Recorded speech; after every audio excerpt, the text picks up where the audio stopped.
أعوذ بالله من الشيطان الرجيم بسم الله الرحمن الرحيم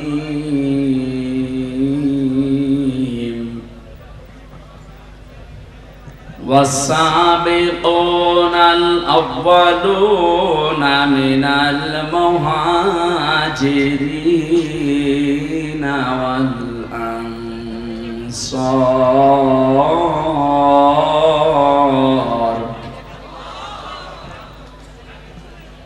المهاجرين والأنصار والذين اتبعوهم بإحسان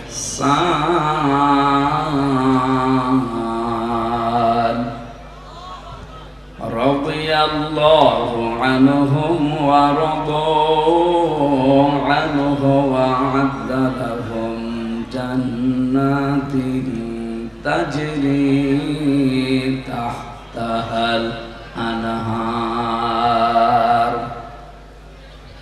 وأعد لهم جنات تجري تحتها الأنهار خالدين فيها أبدا ذلك الفوز العظيم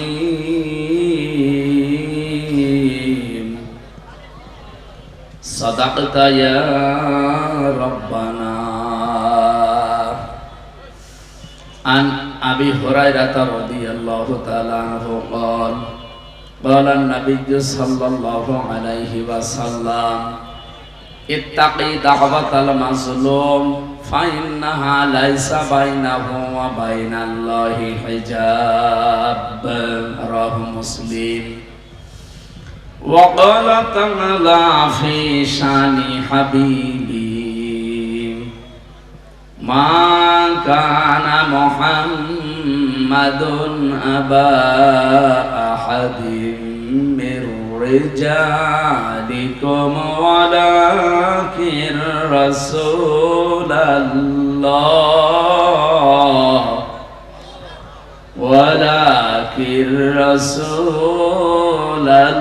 الله وخاتم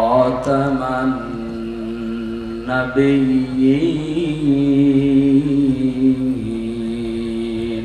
اللهم صل على سيدنا مولانا محمد وعلى آل سيدنا مولانا محمد.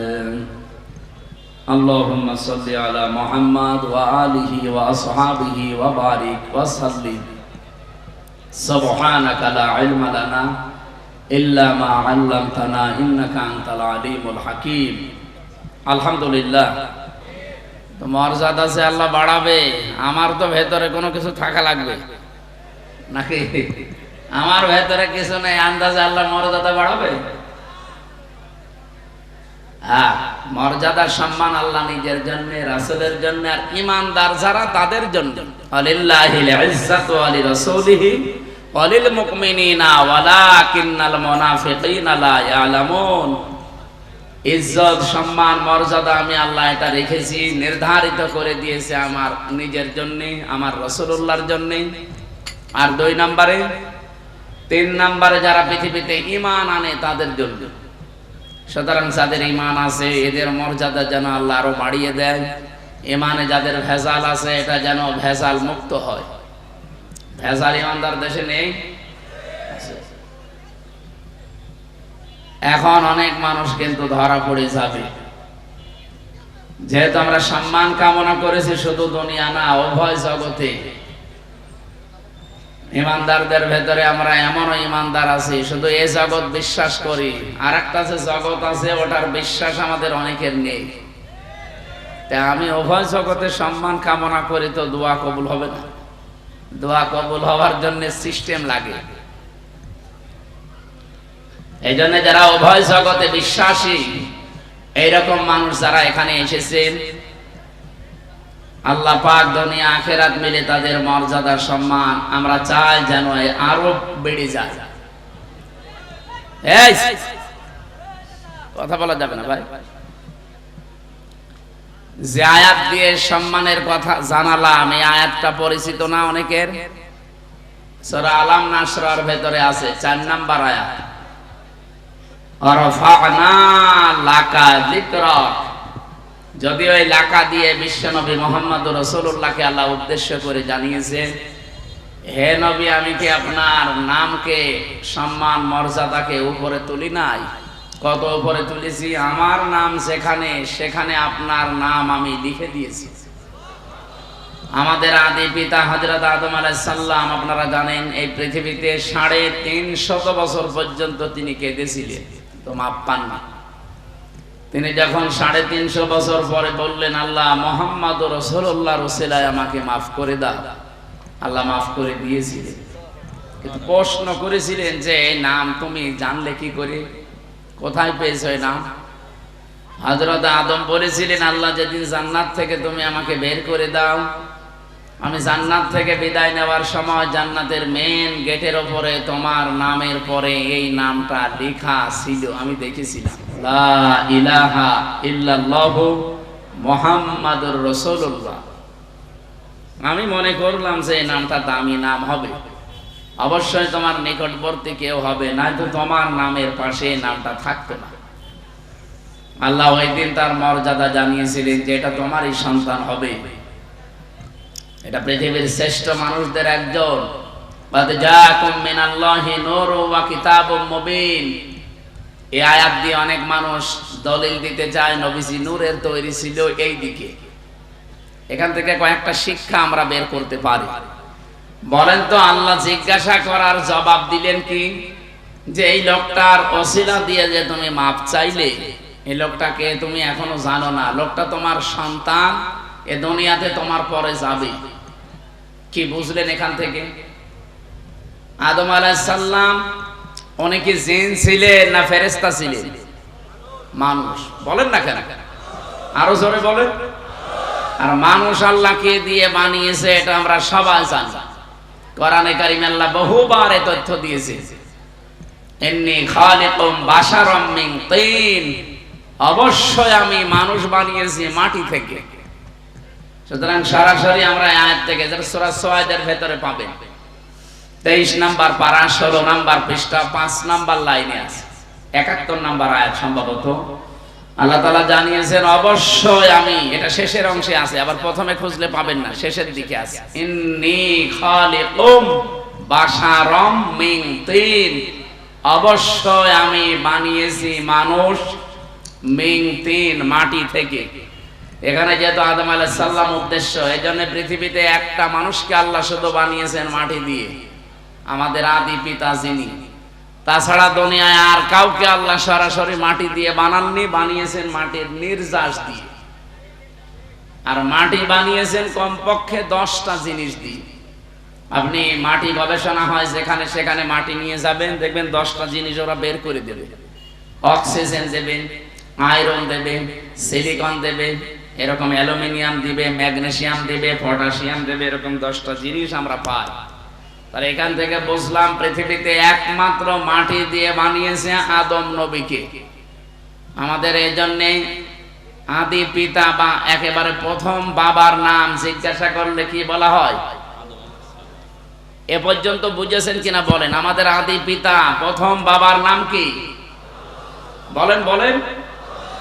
আল্লাহ যে ওনাকে বললেন, হে আদম, যার নাম নিয়ে ক্ষমা চাইলে আমি ক্ষমা করে দিলাম, ওইটা তোমার সন্তান হবে এবং তোমার পরবর্তীতে যাবে। আমার প্রশ্ন হচ্ছে, বাবা যদি মাটির তৈরি হয়, ছেলে হবে আগুনের। কমন সেন্স কি বলে আপনার? বল ইন্নামা আনা বাশারুম মিসলুকুম, হে নবী আপনি বলেন আমি তোমাদের মতোই মানুষ। ইউহা ইলাইয়া, পার্থক্য এতটুকু, আমার প্রতি ওহী আসে, তোমাদের প্রতি আসে না, এতটুকু আছে। কিন্তু আমার বাবা যেহেতু আদম, বাবা যদি মাটির হয় ছেলে কোনোদিন আগুনের হয় না, তাহলে তো সিস্টেম পাল্টিয়ে যায়। প্রথম এই কথা থেকে এই তথ্য নেওয়ার পরে কিছু মানুষ, আমি যে আয়াত পড়লাম, কদ জাআকুম মিনাল্লাহি নূরুন ওয়া কিতাবুম মুবিন, আয়াত দিয়ে দলিল দিতে চায়। বিশেষ করে এটা চট্টগ্রাম বিভাগে, সিলেট বিভাগে এগুলো তারা যারা গরম সুন্নি ঠান্ডা সুন্নি এরা এই আয়াতটা নিয়ে আসতে চায়। আপনি যদি একটু কোরআন শরীফ বুঝে পড়েন, চিন্তা ভাবনা নিয়ে পড়েন, তাহলে এই প্রশ্নের উত্তর কিন্তু এই আয়াতে আছে। আল্লাহ বলেন, অবশ্যই আমার পক্ষ থেকে তোমাদের কাছে এসেছে একটা নূর, স্পষ্ট কিতাব। আল্লাহ শব্দ দিলেন দুইটা, অর্থ দিলেন একটা। অবশ্যই আমার পক্ষ থেকে তোমাদের কাছে একটা কিতাব এসেছে স্পষ্ট। এটা নূর নাম দিলেন, নূর দেওয়ার পরে তিনি ব্যাখ্যা করলেন যে নূরটা হচ্ছে স্পষ্ট। এখন আমরা এখানে তাফসীর করতে গিয়ে অনেকে হয়তো ভুল করি অথবা জেনে শুনে কোনো দিকে ডাইভার্ট হয়ে যায়। নিজেদের বিভিন্ন জিনিসকে এর উপরে চাপিয়ে দেওয়ার জন্য বলা হয় যে এখানে নূর মানে মুহাম্মাদুর রাসূলুল্লাহ আর কিতাবুম মুবিন মানে কোরআন শরীফ। না, এই জিনিস দুইটাই এক, তার প্রমাণ পরের আয়াতে আল্লাহ নিজে দিয়েছেন। এটা সূরা মায়েদার 15 নম্বর আয়াত। এর পরের আয়াতে দেখেন দুইটা জিনিসই যে এক, তার প্রমাণ আল্লাহ দিচ্ছে। এদিকে তাকান, আল্লাহ পাক বলেন ইয়াহদি বিহিল্লাহ, এইটার দ্বারাই আমি হেদায়েত করি, পথ দেখাই। যেহেতু আল্লাহ এখানে ইয়াহদি বিহি এই শব্দটা আল্লাহ বহু বচন দেননি, দ্বিবচন দেননি, এক বচন দিয়েছেন।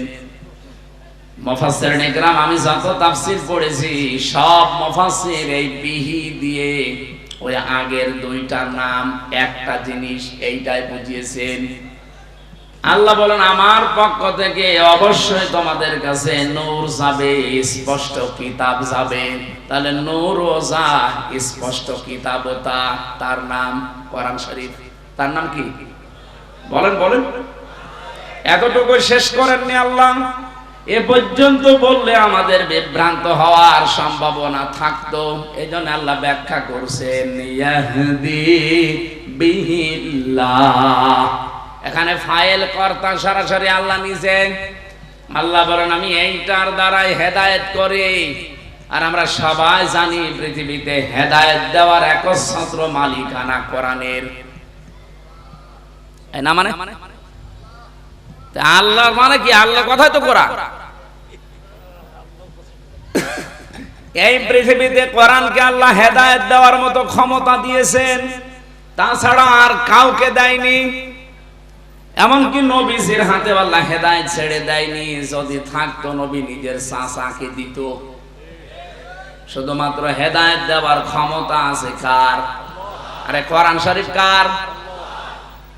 এইজন্য যালিকাল কিতাবু লা রাইবা ফিহি, যে কিতাবের আগে আলিফ লাম দিয়ে আল্লাহ নির্দিষ্ট করে দিয়েছেন একটাই মাত্র কিতাব দুনিয়ায় পাঠালাম যেটা মানুষকে হেদায়েত দিতে পারে। এবার আসেন আমরা মূল কথায় যাইতে চাই। যেহেতু পৃথিবীর একখানা কিতাব আছে মানুষকে হেদায়েত দিতে পারে, আর কেউ পারে না, সেই হিসাবে আল্লাহ কিতাবের নাম এখানে নূর বলার পরে আবার উল্লেখ করেছেন ওয়া কিতাবুম মুবিন। ওই নূরটাই হচ্ছে স্পষ্ট কিতাব। কোরআন শরীফের তাফসিরে এটা হচ্ছে মাযহারের ভেতরে আছে 55টা নাম পাবেন আপনি কোরআনের। 55টার ভেতরে 5 নাম্বার নাম আপনি এটা পাবেন। আমি 55টায় নাম পড়ে দেখেছিলাম। কোরআনের নাম হচ্ছে আল কোরআন, আল ফুরকান, আল কিতাব, আন নূর, আত তানজিল। এভাবে একটা একটা করে আপনি নাম পাবেন 55টা।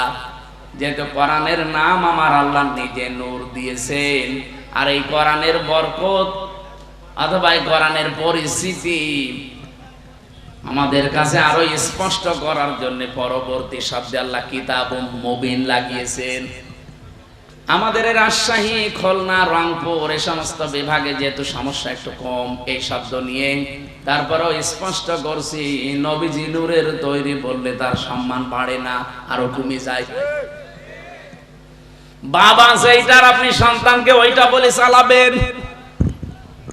বিশ্বনবী মুহাম্মদ রাসূলুল্লাহ, এখান থেকে আপনি প্রমাণ আজকে পেলেন। ইয়াহদি বিহিল্লাহ, এই বিহি 1 বছর। এজন্য পৃথিবীতে কোরআন শরীফ হচ্ছে নূর, আর মুহাম্মদ রাসূলুল্লাহকে আল্লাহ নূর দিয়ে বানিয়েছেন। এই আয়াত দিয়ে, দলিল দিয়ে আপনি একটা পাগল। তাহলে বিহি আল্লাহ দিত না, বিহি মা দিত, যে নবীজি এবং কোরআন শরীফ এই দুইটা দিয়ে আমি হেদায়েত দান করি। বিহি মা দিল না কেন? আমি আলেমদেরকে বলছি, যারা একটু লেখাপড়া করেন, এই আয়াতটা নিয়ে বাড়ি যারও চিন্তা ভাবনা করবেন। আমার তো মাথা ছোট, ভুল হতে পারে। যাদের মাথা বড় বড় আছে, এই বড় মাথায় আরো এই যে এক হুজুর বসে আছে না, কি যেন গোলাম রব্বানি, কি মাথা দেখেছি, আমার মনে হয় 2 মাথা মিলে ওনার মতো হবে। তো ওনার মতো বড় বড় মাথা যাদের, তারা যেন আর একটু চিন্তা ভাবনা করে। বিহি আর বিহিমা, ইহদি বিহিল্লাহ মানিত্তাবা রিদওয়ানাহু সুবুলাস সালামি ওয়া ইখরিজুহুম মিনাজ যুলুমাতি ইলান নূর। আল্লাহ পাক বলেন, এইটার দ্বারাই আমি হেদায়েত করি। এইটা মানে এখানে 1 বছর কোরআন। মানিত্তাবা, যে ব্যক্তি অনুসরণ করবে কোরআনকে, রিদওয়ানাহু, এবং তার সন্তুষ্টি চাইবে, তার মানে আল্লাহর।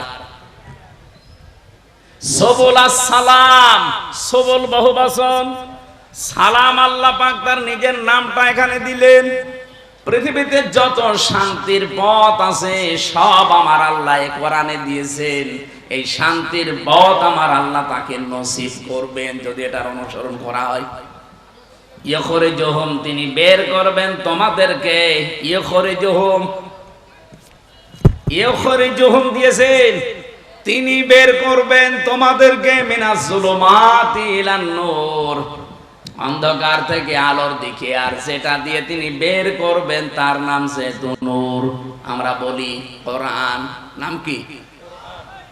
আমার মনে হয় এই প্রশ্নের উত্তর আর দেওয়ার দরকার নেই, আপনি স্পষ্ট হয়ে গেছেন।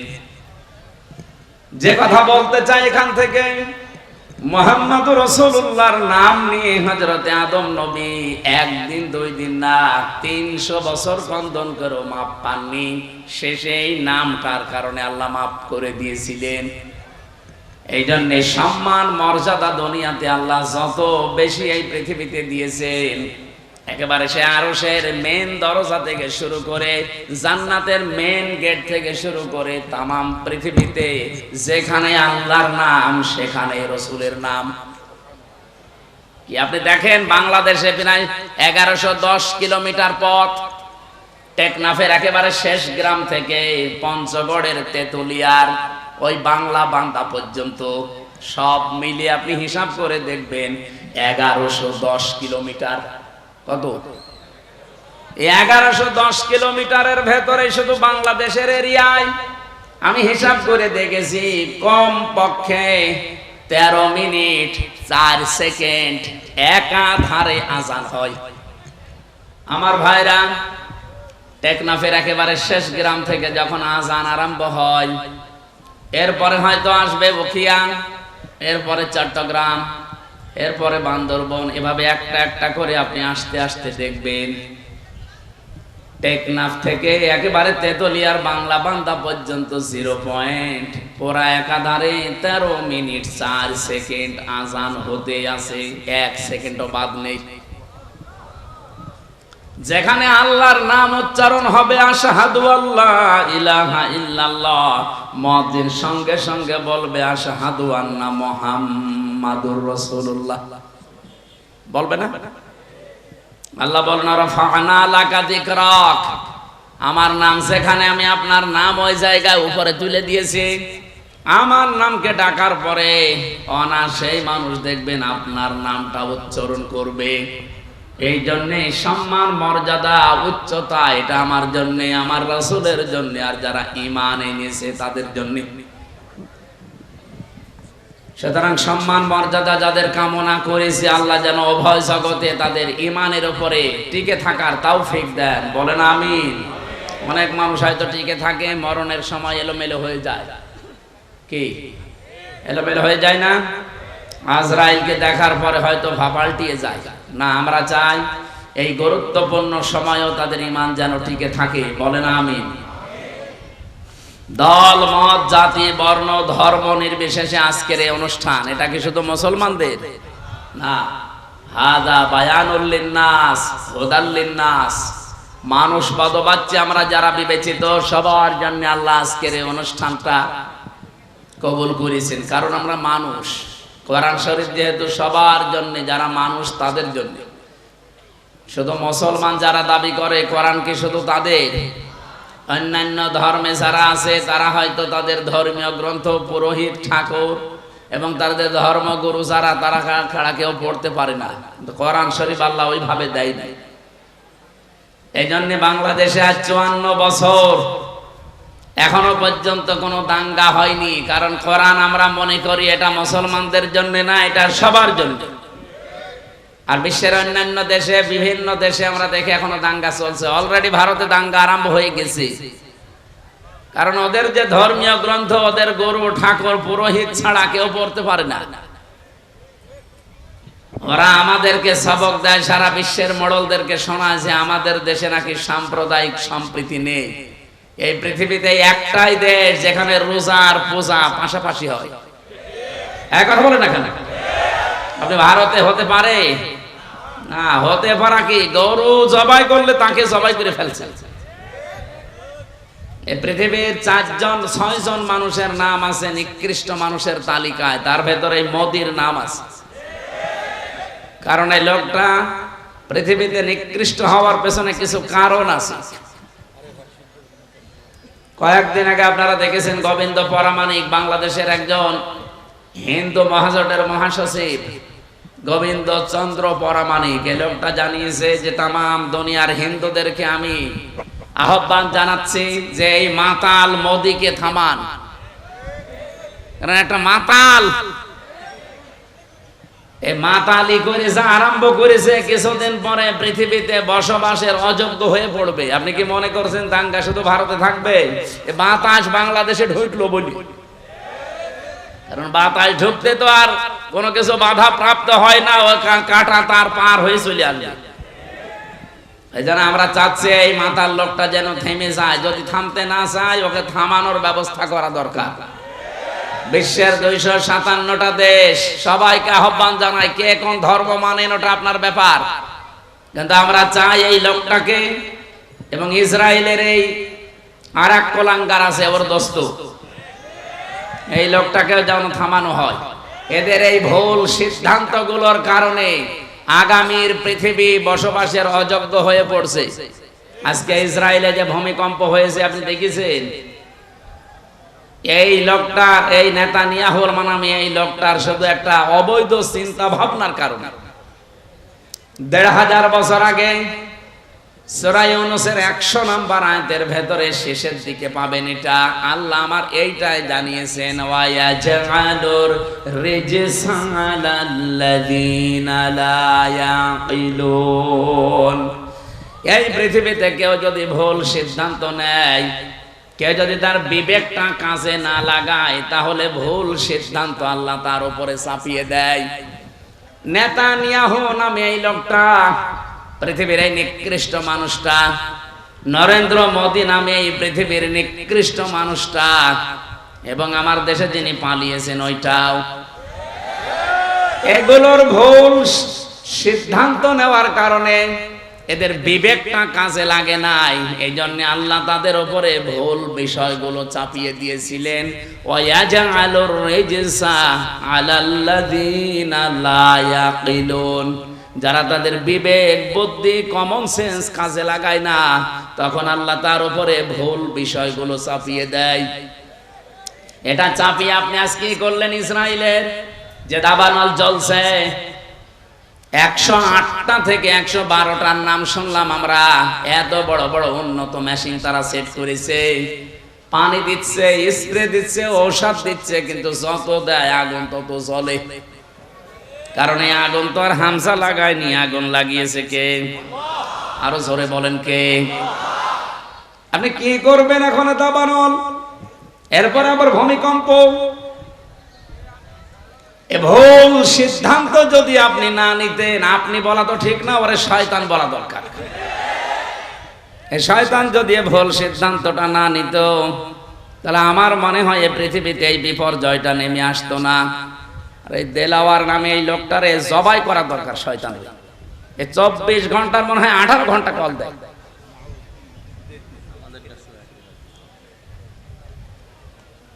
কোন কমন সেন্স না আছে কি আল্লাহ জানে।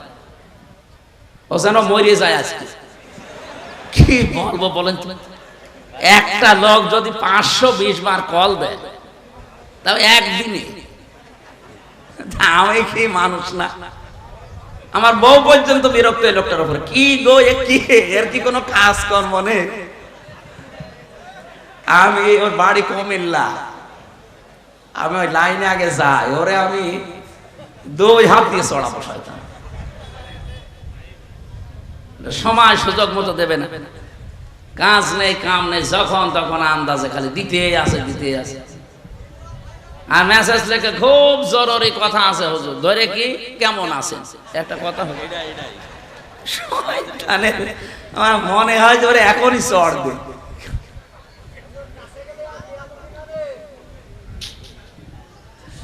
আমার ভাইরা, এখানে ভুল যারা সিদ্ধান্ত চাপিয়ে দিচ্ছেন, আল্লাহ এমনি না, ভুল বিষয়গুলো আল্লাহ চাপিয়ে দেবেন যদি বিবেককে কাজে না লাগান। আজ নেতানিয়াহুর কারণে তাদের দেশটা ধ্বংস হয়ে যাচ্ছে।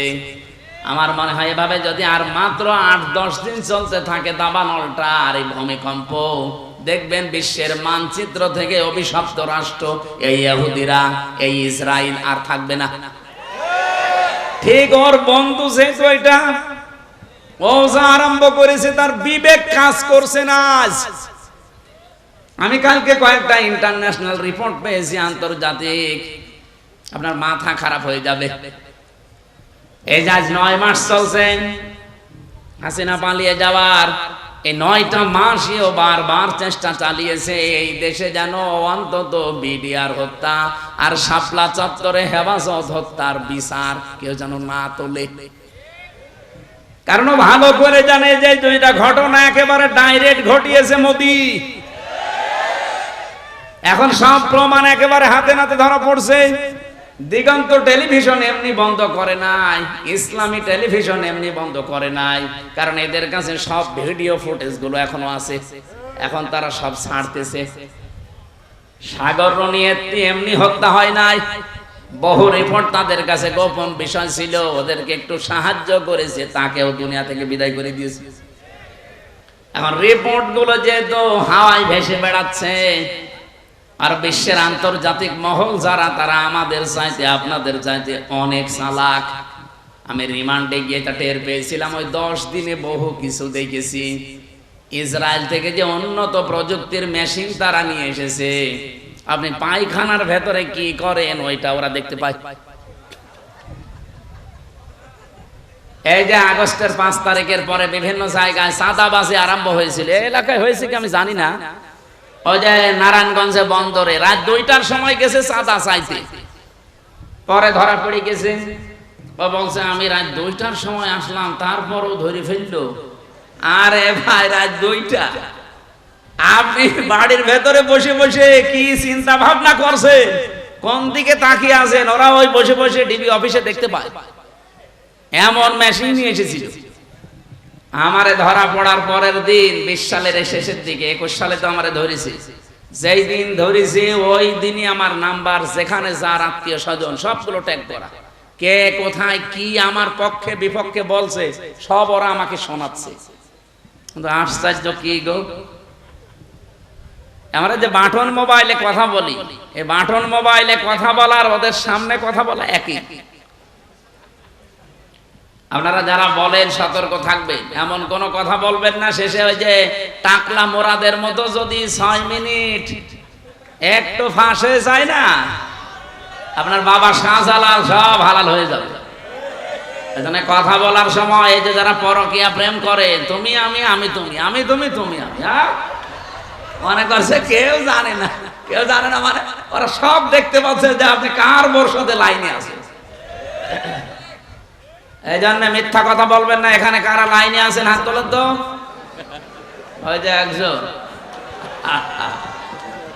ঠিক আছে, আপনি লাইন চালান, আপনাকে কয়েকদিন পরে দেখা হবে কার সাথে আপনার লাইন আছে। হোয়াটসঅ্যাপ অনেকে বলে এটা নিরাপদ, কে বলেছে আপনাকে? হোয়াটসঅ্যাপে কথা বললে ওরা দেখতে পাচ্ছে।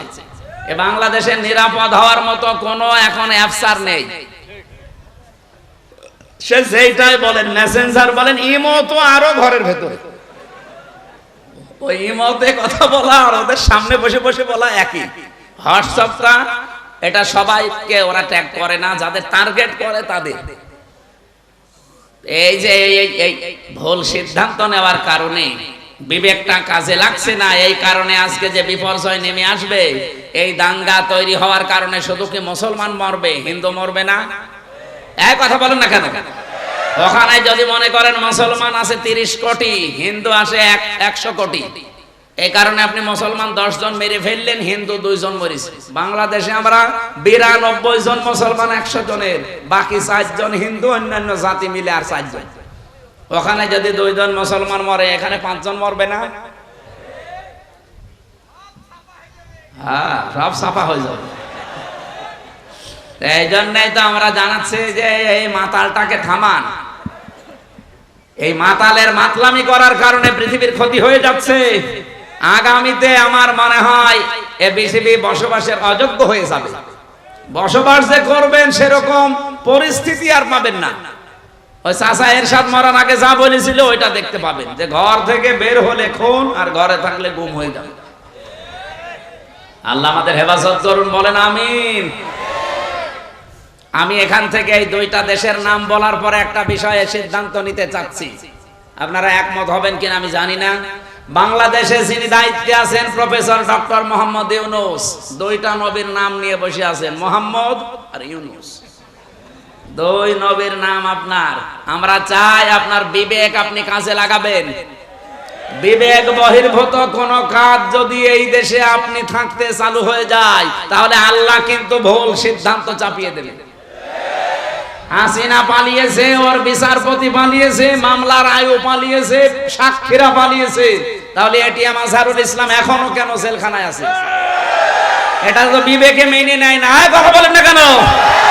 আমরা চাই আজহার সাহেবকে পরশুদিন বৃহস্পতিবারে ওনার আবার আরেকটা ডেট আছে, এই ডেটে যেন আর কোন বাঙালিকে হাইকোর্ট দেখানো না হয়।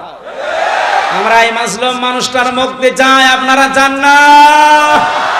কারা চান দেখে? লিল্লাহি তাকবীর।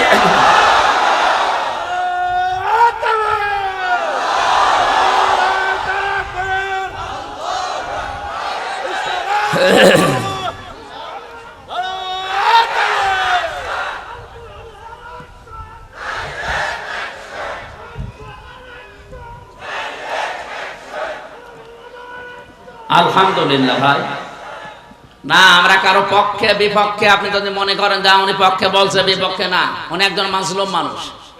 ওনার সাক্ষী দেখেছে কেউ 6 কিলোমিটার দূরে, কেউ 3.5 কিলোমিটার, কেউ 3 কিলোমিটার। ও কি দিয়ে দেখলো? আর এই বানোয়াট একটা বিষয়ের উপরে ওনাকে আপনি এতদিন 13 বছর রেখেছেন, এই তো একটা জুলুম। কথা বলেন না কেন? এরপরে যদি আবার জুলুম করা হয়, লোকটা নড়তে পারে না। আমি তো 3 বছর ছিলাম তার পাশে। ফাঁসির কন্ডেম সেলের ভেতরে একটা মানুষের খায়েশ পূরণ করার জন্য তাদের উপর অত্যাচার আমার উপরও করেছে 3 বছর। আমার মনে হয় এতদিনও যদি টিকে থাকতো, তো এতদিনও আমরা বাইরের জগৎ দেখতে পারতাম না, এতদিনও ওই মামার বাড়ি থাকা লাগবে। এই জন্য যাদেরকে বের করে দিয়েছে এই আগস্টের 5 তারিখের পরে কেউ যেন না থাকে। অনেকে তারেক জিয়া বের হয়েছে, তারেক জিয়ার বউ এবং তার মা সবাই যখন খালাস পেয়েছে বলছে এনাদের খালাস দেওয়া ঠিক হয়নি, কারণ এনারা সাজার আসামি ছিল। আরে ভাই, সাজা যে দিয়েছে কি সাজা বলে? এটা সব বানানো। আর আমি নিজে যেহেতু ভিকটিম, আমি তো নিজে টের পেয়েছি। আমার উপরে যে মামলা ছিল পুরাটা বানোয়াট, মিথ্যা। এই জন্য 15.5 বছরে রাজনৈতিক যত মামলা হয়েছে সব মিথ্যার বানোয়াট।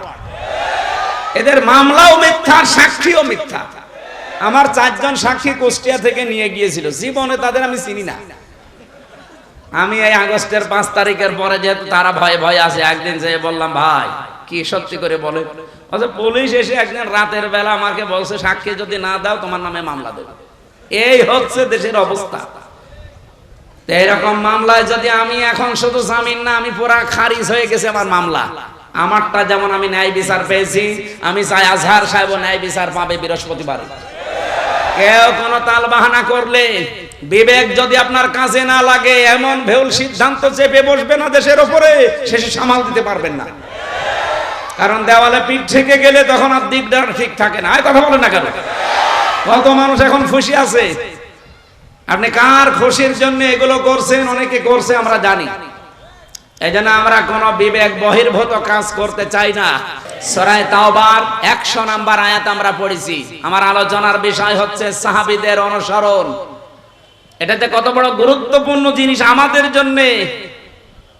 আল্লাহর নবী জানিয়েছেন, আল্লাহ আল্লাহ ফি আসহাবি লা তাত্তাখিদুহুম গরাদাম মিন বাদি ফামান আহাব্বাহুম ফাবিহুব্বি আহাব্বাহুম আমান আবগাদাহুম ফাবিবগদি আবগাদাহুম আখায়রু উম্মতি করনি সুম্মাল্লাযীনা ইয়ালুনাহুম সুম্মাল্লাযীনা ইয়ালুনাহুম ইলা আখিরি আয়াত, ইলা আখিরিল হাদিস।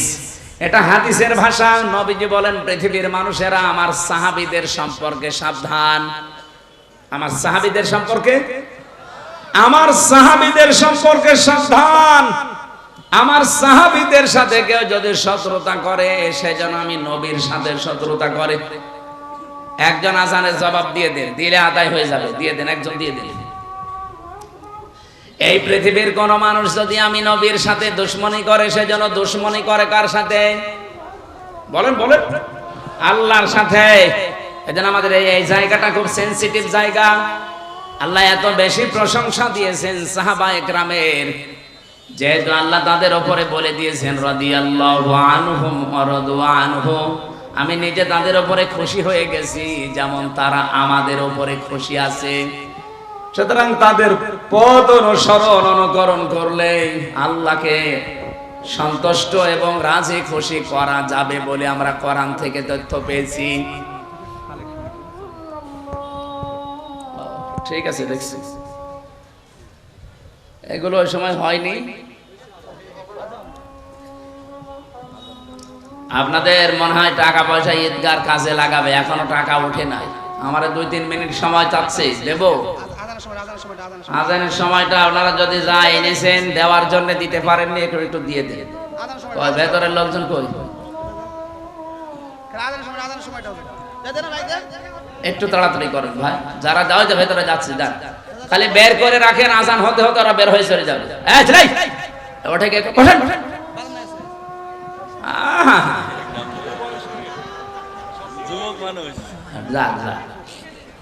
ওর আবার বিয়ে হয়েছে, এখানে হাজার হাজার মেয়ের বাপ বসে আছে আর ও চলে যাচ্ছে। যাক, ওর জীবনে যেন বিয়ে আর না হয়। 1-1.5 ঘন্টা বসে থাকতে পারে না, বিয়ে দিলেও সংসার টেকবে না। এই যে দাম্পত্য জীবনের কলহ এবং তার সমাধান, পুরুষের এবং নারীদের দুইটা শ্রেণীরই সমস্যা আছে আমাদের কম বেশি। আজকে এসে নোয়াখালী থেকে এক লোক এসেছে আপনাদের এখানে তালাকের মাসলা নিতে। তালাকের মাসলা দুইটা আছে, তো ইমামদের মতামত আমি দুইটাই বলেছি, আপনি যেটা মানবেন মানেন। এই জন্য তালাক কেন হয়, স্ত্রীদের কারণে মানুষ কেন জেলখানায় থাকছে এখন এই যে 3 বছর, আমার মনে হয় 100 জনের 60-70 জন শুধু বোর কারণে জেল খাটতেছে। এই জন্য মেয়ে লোক থেকে খুব সাবধানে থাকবে। পারতপক্ষে কোনো মেয়ে লোকের সাথে মোবাইলে কথা বলতে যাবেন না। কোন পানি কোন দিকে গড়িয়ে না আপনি মুসিবতে পড়বেন। এই বইটা এই গাড়িতে আছে, যাওয়ার সময় নিয়েছেন, কাজে লাগবে। 120 পৃষ্ঠা আছে এর ভেতরে। আর একটা আদর্শ নারী আছে। যারা যেখানে দাঁড়িয়ে আছেন দ্রুত ভিতরে ঢোকেন, 2 মিনিট সময় আজানের। আজান হলে শেষ হবে ভাইরা। আপনারা 150 স্বেচ্ছাসেবক আছেন, 150 জনের মাঠে ঢুকে যান। সাদিকুল ইসলাম স্বপন ভাই, সদস্য সচিব, পারিলা ইউনিয়ন স্বেচ্ছাসেবক দল। এটা উজির পুকুর নাকি? 5000 টাকা পাঠিয়েছেন, আল্লাহ যেন কবুল করেন, বলেন আমিন। এই ঈদগাটায় আপনারাই বছরে বছরে 2 বার নামাজ পড়বেন, এটা যেন আপনাদের দায়িত্বে দিয়ে গেলাম। শেষ করবেন কাজগুলো যতটুকু আছে। মান বানা লিল্লাহি মাসজিদান আছে, বানাল্লাহু লাহু বাইতান ফিল জান্নাহ। নবীজি বলেন কেউ যদি একটা সেজদার জায়গা বানিয়ে দেয়, তার জন্য আল্লাহ নিজে জান্নাতে ঘর বানায়। সেজদা দিতে কি পুরা মসজিদ লাগে, পুরা ঈদগাহ লাগে? কতটুকু? একটা টাইলসের জায়গা হলে হয়ে যায় সেজদা দেওয়া। কথা বলছেন না কেন? তাহলে একটা টাইলসের টাকাও যদি আপনি এখানে দেন, তাহলে জান্নাতে আপনি একটা পুরা ঘর পাবেন। এই জন্য মান বানা লিল্লাহি মাসাজিদ, আল্লাহ নবী দেয়নি মসজিদান, একটা সেজদার জায়গাকে মসজিদ বলা হয়। সুতরাং এতটুকু একটা জায়গার দাম বা এই জায়গা সংস্কার করার জন্য যতটুকু যা লাগে, আপনি যদি একটা টাইলসের দামও দেন, জান্নাতে একটা ঘরের মালিক হয়ে যাবেন ইনশাআল্লাহ। বানাল্লাহু লাহু বাইতান ফিল জান্নাহ, আল্লাহ নিজে বলেন আমি ঘর বানাবো। সামর্থ্য থাকলে অবশ্যই দেবে। যে যা গিয়েছেন ভেতর থেকে বের হয়ে যান, যান। সাহাবায়ে কেরামের মর্যাদা আকাশচুম্বী। তারকা দেখতে পান, তারকার চাইতে সাহাবায়ে কেরামের মর্যাদা আল্লাহর কাছে অনেক বেশি। তারা হেদায়েত প্রাপ্ত প্রত্যেকে, আর প্রত্যেকেই জান্নাতি। আমরা বলি যে 10 জন সাহাবী আশারায়ে মুবাশশারা, কে বলিস আপনাকে? খালি ওই 10 জনই জান্নাতি, আর বাকি যে লক্ষ লক্ষ সাহাবী এরা জান্নাত যাবে না?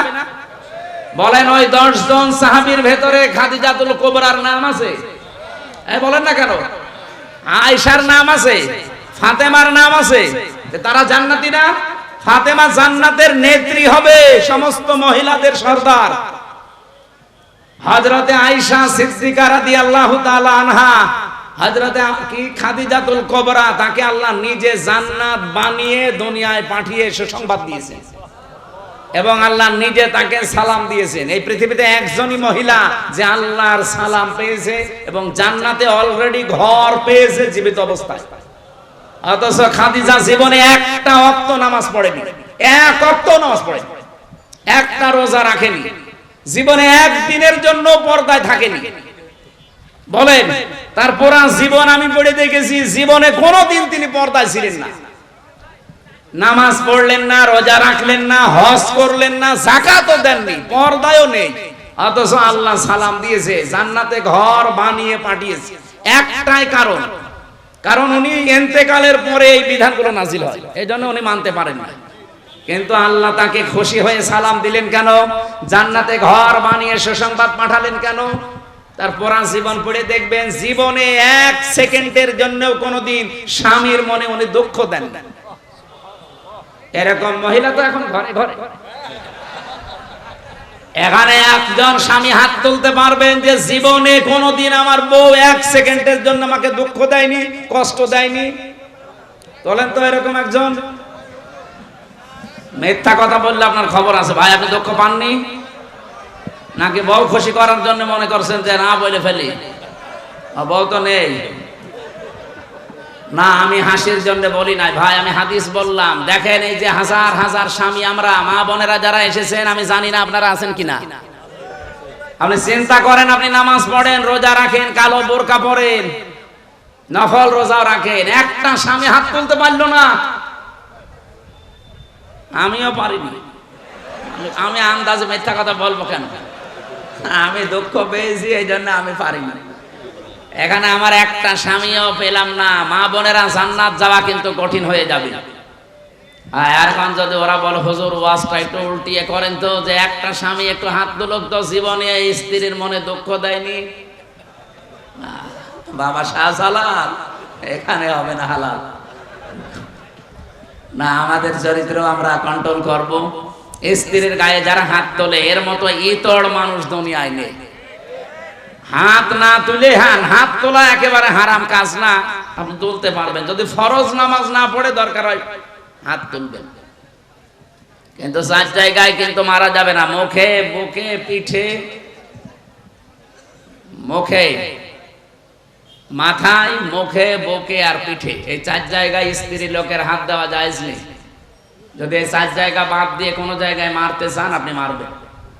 খালি নামাজ না পড়লে, রোজা না রাখলে, ফরজ রোজা, জায়েজ যে পর্দাটা আছে, এই পর্দাটা যদি না করে, আর 4 নম্বরে যদি স্বামীর জায়েজ কথা না শোনে। কথা বোঝা গেছে? মা বোন যারা এসেছেন, আপনার জান্নাত পাওয়া অতি সহজ। স্বামী যখন বাইরে থেকে আসবে কর্মজীবন শেষ করে, দুনিয়ায় যত কাজ আপনার হাতে থাক সব বাদ। এখন তারে সময় দেওয়া, তার কথা মতো চলা, এখন তাকে খুশি করা পৃথিবীর সবচাইতে বড় ইবাদত। শুধু যদি ফরজ নামাজটা আর ফরজ রোজা না হয়, কোন স্বামী যদি পছন্দ করে যে আমার বউ হাতা কাটা ব্লাউজ গায়ে দিলে আমার ভালো লাগে, আপনি তাই দেবেন। কি কথা বলছেন এখানে? ওরা গায়ে দেয় কিন্তু স্বামীর জন্য না, ওই মার্কেটে যাওয়ার সময়। যে মহিলা এরকম উল্টা পাল্টা পোশাক পরে রাস্তাঘাটে আসে, কি স্বামীকে খুশি করার জন্য না পাবলিক? আপনি একটা দাজ্জুস, আর দাজ্জুসের জন্য জান্নাত হারাম। নামাজ পড়ে রোজা রেখে আর কালো বোরকা পরে কি করবেন? আমরা খাদিজাতুল কুবরার মতো মহিলা চাই। কথা বলেন না কেন? বলতে ঠিক। তো মুহাম্মদ রাসূলুল্লাহর মতো পুরুষ হওয়া লাগবে না? ও তো যৌতুক নেওয়ার উস্তাদ, আবার খাদিজার মতো বউ চাই। আমাদেরকে হওয়া লাগবে চরিত্রবান মুহাম্মাদুর রাসূলুল্লাহর মতো, খাদিজাতুল কুবরার মতো স্ত্রী আমাদেরকে আল্লাহ মিলিয়ে দেবেন। বলেন আমিন। আমার ভাইরা, সাহাবা একরামের যেহেতু অনেক অনেক মর্যাদা, আমি সবগুলো না বলতে পারলেও একটু সিস্টেমে বলছি। সাহাবা একরাম যেহেতু কবুল হয়ে গেছে আল্লাহর দরবারে, ওয়াসাবিকুনাল আউয়ালুনা মিনাল মুহাজিরিনা ওয়াল আনসার, এই পৃথিবীতে যারা উপরে গেছে আগে অগ্রভাগ, এবং তাদেরকে যারা অনুসরণ করেছে মুহাজির এবং আনসারদের ভেতরে আল্লাহ পাক বলেন এই মানুষগুলো অগ্রগামী। আল্লাযীনা তাবাউহুম বিইহসান, আর এদেরকে যারা অনুসরণ করবে তাদের উপরে আমি আল্লাহর ইহসান, তার মানে আমার বানানো জান্নাত তাদের জন্য। বলেন সুবহানাল্লাহ। সাহাবা একরামকে আল্লাহর দরবারে কবুল হওয়ার পেছনে আমি এই কয়টা কারণ পুরা কোরআন থেকে হাদিস থেকে পেয়েছি। এক নম্বরে তাদের কয়েকটা গুণ আমাদের ভেতরে থাকা দরকার। এক নম্বরে বেশি আল্লাহর জন্য তাদের অন্তর নিবেদিত ছিল সব সময়। আপনি যদি কাউকে ভালোবাসেন আল্লাহর জন্য বাসবেন, কাউকে যদি ঘৃণা করেন আল্লাহর জন্য করবেন, কাউকে যদি কিছু দান করেন আল্লাহর জন্য করবেন, কাউকে যদি দান করা থেকে বিরত থাকেন যে আমি দেব না তোরে কিছু, তাও যেন আল্লাহর জন্য হয়, ব্যক্তিগত বা পারিবারিক সামাজিক কোনো কারণে না হয়। কথা বোঝা গেছে? আল্লাহ রাব্বুল আলামিন বলেন যে মানুষটার মন মানসিকতা আল্লাহর জন্য নিবেদিত থাকবে সব সময়, এটা সাহাবীদের ভেতরে ছিল। দুনিয়া একদিকে আর আমার আল্লাহর বিধান একদিকে, এই জন্য তারা আল্লাহর দরবারে খুব তাড়াতাড়ি মঞ্জুর হয়েছিলেন। দুই নম্বরে তাদের মুখে যা ছিল ওইটা তাদের মনে ছিল, মুখে বললে ওইটা মন থেকে বলতেন, লোক দেখানোর জন্য বলতেন না। তিন নম্বরে বেশি তারা নিজের উপরে অন্যকে প্রাধান্য দিতেন, যদিও নিজের অনেক কিছুর দরকার আছে, প্রয়োজন আছে, এরপরও তারা অন্যকে অগ্রাধিকার দিতেন। এই একটাই মাত্র কারণ, পুরাটা সাতটার ভেতরে এইটা। নিজের প্রয়োজন থাকার পরেও অন্য ভাইয়ের প্রয়োজনকে সামনে দেওয়া, অগ্রাধিকার দেওয়া। আল্লাহ পাক এত বেশি খুশি হতেন তাদের উপরে এই কারণে যে রাদিয়াল্লাহু আনহুম ওয়া রাদু আনহু, এই আয়াত তাদের জন্য আল্লাহ নাযিল করে দিয়েছেন।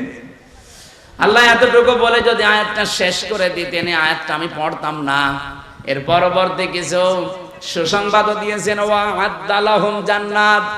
আল্লাহ তাআলা বলেন আমি প্রস্তুত করে অলরেডি রেখে দিয়েছি এমন একটা বাগান, তাজরি মিন তাহতিহাল আনহার।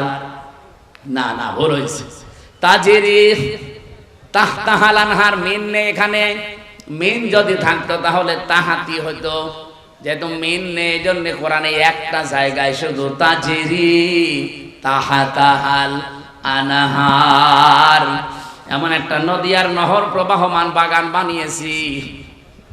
খালিদিনা ফিহা আবাদা, চিরকাল আমি আল্লাহ তাদেরকে ওই জায়গায় থাকতে দেব। যালিকাল ফাউজুল আযীম, এটাই জীবনের মহা সফলতা। বলেন সুবহানাল্লাহ। এই আয়াতটার ভেতরে আমি কয়েকটা তথ্য পেয়েছি। সূরা হাশরের 9 নম্বর আয়াতের ব্যাখ্যা পেয়েছি। ওয়ায়ুসিরুনা আলা আনফুসিহিম ওয়ালাউ কানা বিহিম খাসাসা, আল্লাহ পাক বলেন ওদের নিজেদের প্রয়োজন আছে, এরপরও তারা অন্যকে অগ্রাধিকার দিয়েছে। হযরতে আনাস রাদিয়াল্লাহু তাআলা আনহু বলেন নবীজি মসজিদে নববীতে 2-2-3-3 পরপর 3 দিন মেহমান এসেছে তার কাছে। একবারে মেহমান আসার পরে রাতের বেলা আসার পর বিশ্বনবী ডাক দিয়ে বললেন, আজকে এই মেহমানটা নিয়ে যাওয়ার মতো আমার ক্যাপাসিটি নেই, তোমাদের যদি কারো থাকে ক্যাপাসিটি তাহলে বলো, একটু নিয়ে যাও। হযরত আনাস বললেন, নবী আমার কাছে দেন।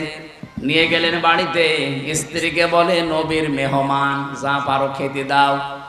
স্ত্রী ঘরের ভেতরে ডাক দিয়ে বলছেন, দেখেন যা খাবার আছে, দুইটা ছেলে মেয়ের শুধু হবে, আমরাই না খেয়ে থাকবো মনে করছিলাম, আপনি এরপরে আবার মেহমান নিয়ে এসেছেন।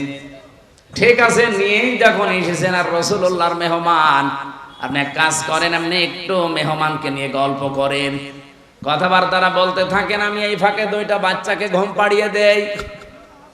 ঘুম পাড়িয়ে দিয়ে নিজের মেহমানকে সাথে নিয়ে আপনাকে আমি যখন বাচ্চাদের খাবারটা দিয়ে দেব, এরপরে আমি নিজের থেকেই বাতি লিভিয়ে দেব।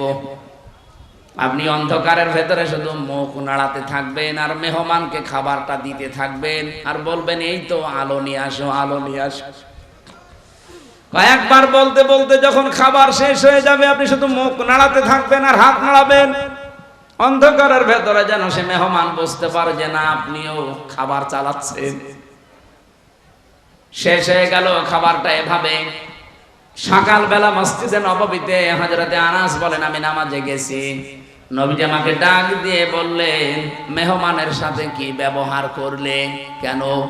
আল্লাহর আরশ পর্যন্ত খুশি হয়ে গেছে, তোমাদের নামে সূরা হাশরের 9 নাম্বার আয়াত নাযিল হয়ে গেছে। নিজেদের প্রয়োজন থাকার পরও যারা অন্যের অগ্রাধিকার দেয়, অন্যকে গুরুত্ব দেয়, তাদের জীবনটা সাহাবীদের মতো আল্লাহ কবুল করে নেয়। আজ বাংলাদেশে এটা খুব বেশি দরকার। এই কথা বলছেন না কেন? এটা আজকে দল মত জাতি বর্ণ ধর্ম নির্বিশেষে খুব বেশি দরকার। যদি সাহাবীদের মতো কবুল হতে চান, গ্রহণযোগ্য হতে চান, নিজের প্রয়োজন থাকার পরও অন্যেরটা অগ্রাধিকার দেবেন। এটা আমাদের অনেকের মন আছে, কিন্তু আমরা পেরিয়ে উঠি না বড় কারণে। আমার বোনের জন্য, আমার ভাইয়ের জন্য, আমার চাচার জন্য, আমার ফুফুর জন্য আমার মন আছে, আমি কিছু করব, আমার অগ্রাধিকার দেওয়া দরকার তাদের গুরুত্বের, তাদের পরিবারের, তাদের অসচ্ছলতার। কিন্তু অনেক পরিবারে আছে বউ শুধু টান দিয়ে ধরে, না অত দরকার কি? এরকম বউ দেশে নেই? কার বউ এরকম আছে মন ছোট? হাত তোলেন তো। না, এলাকায় ওসব নেই। এরপরে সাহাবায়ে কেরাম কবুল হওয়ার পেছনে কারণ পেয়েছি 4 নাম্বার, তারা লোক দেখানো কোনো কাজ করতেন না। আল্লাহ পাক বলেন, আল্লাযীনা হুম ইউরাউনা ওয়া ইয়ামনাউনাল মাউন। আমরা যা করি, যতটুকু ছোট হোক আর বড় হোক, যেন আল্লাহর জন্য হয়। 5 নাম্বারে পেয়েছি তারা কাফেরদের প্রতি বড় কঠোর ছিলেন। এটা সূরা ফাতিহার 29 নাম্বার আয়াতে তথ্যটা পাবেন। মুহাম্মাদুর রাসূলুল্লাহ আল্লাযীনা মাআহু আশিদ্দাউ আলাল কুফফার।